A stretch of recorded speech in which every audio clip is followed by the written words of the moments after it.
Mes chers nouveaux abonnés, mes chers abonnés, mesdames, messieurs, peuple congolais, chers membres de la diaspora, individuellement et collectivement, du nord au sud, de l'est à l'ouest et au centre, tant au niveau intellectuel que politique, militaire, civil ou citoyen, religieux et ou spirituel. Je vous informe que je me bats ici pour notre liberté, dignité, souveraineté de Congolais et de peuple congolais. Et pourquoi? Parce que nous sommes en présence d'un individu qui a tout essayé contre nous, peuple congolais, depuis la nuit des temps. Il a d'ailleurs réduit au silence le but même de la condition humaine, sociale et existentielle. Visiter le Congo d'un point de vue d'urbanisme et de l'habitat, vous allez devenir fou sur l'ensemble du territoire. Visitez ce Congo sur les problématiques d'adduction d'eau potable, de l'électricité, de la nourriture, de l'éducation, de la justice, de la culture, des moyens de transport, etc., etc.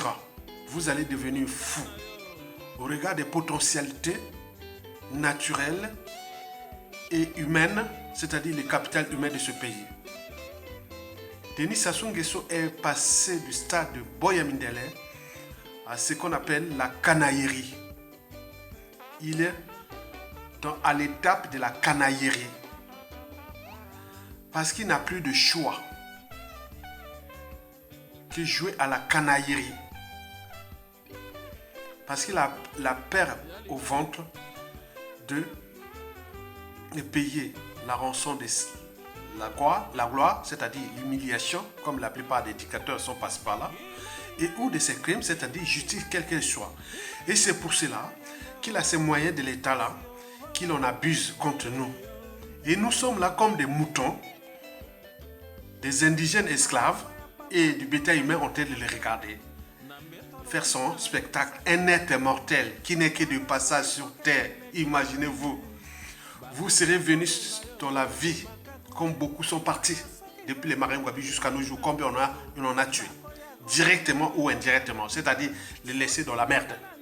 Et lui à côté était de faire son numéro, comme on dit, quand tu es noir, va te faire voir. On était de monter son numéro avec ses inaugurations des infrastructures à la con et qui en réalité cachent beaucoup de choses que je vais vous expliquer. Donc Sassou Nguesso n'est plus au stade de la politique, mais au stade de la canaillerie, du déshumanisme. Et nous sommes là d'un point de vue existentiel, du nord au sud, de l'est à l'ouest, tant au niveau militaire, civil. Et nous n'avions pas les moyens de le mettre hors d'état de nuit et dire stop. C'est vraiment malheureux. Je vous dis malheureux. Et pour les repères historiques, mais ça ne sent pas bon. Ça ne sent pas bon ce que ça se fait là. Donc nous avions l'intérêt de le déposer. Et maintenant, si on ne le fait pas, la fête n'a pas de chance. Il n'avait pas de monopole de ça. Et demain, venez pas râler. Il a fait des crimes comme ça. L'injustice, l'oppression comme ça. Mais quelqu'un qui viendra que faire ça, vous allez dire, ah, tiens, ça recommence. Et au moment de ça, ben, voyez ce qu'il fait. Explication.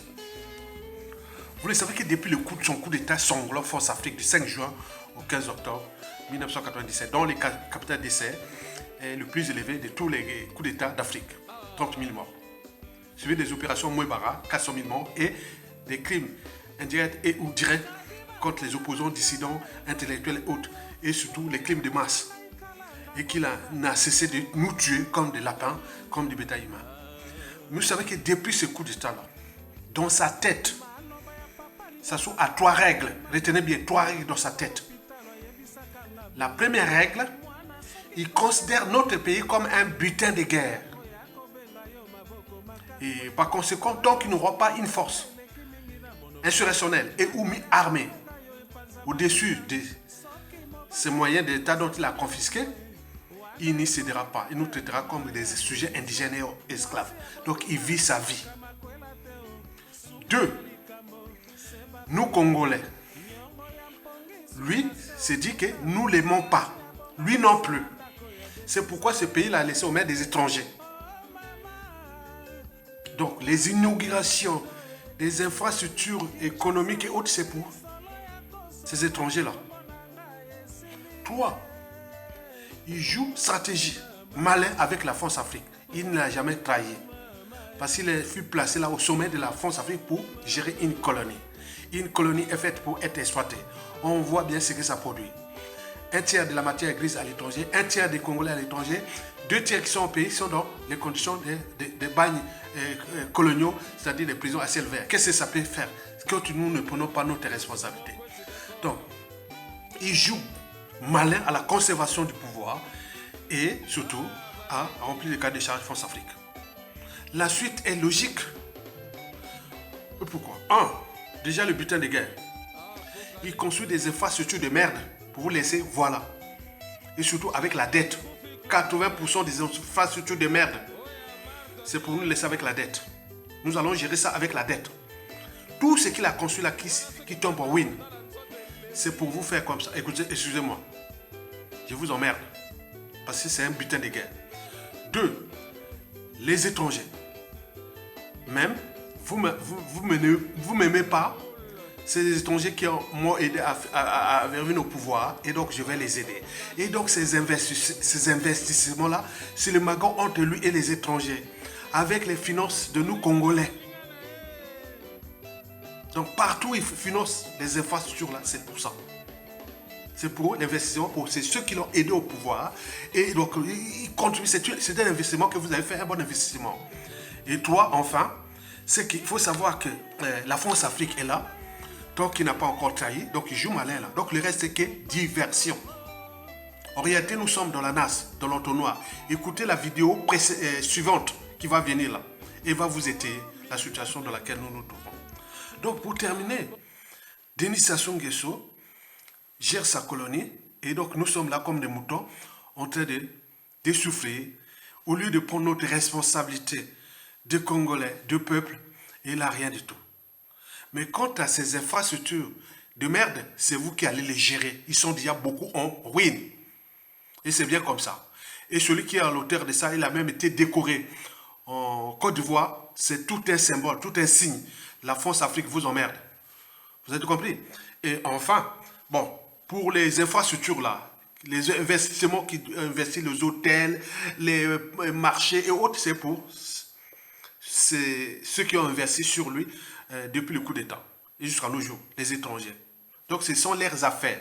Mais pour nous, il n'y a pas de problème. Il suffit de récupérer notre pays. Nous allons voir sur l'ensemble du territoire tous ces infrastructures, tous ces marchés, tous ces biens-là. Bon, les États généraux de la nation vont d'abord passer par là.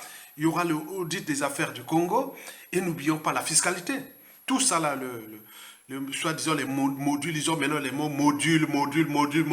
Il fait au compte-gouttes, quoi, en fonction des investissements de ses clients.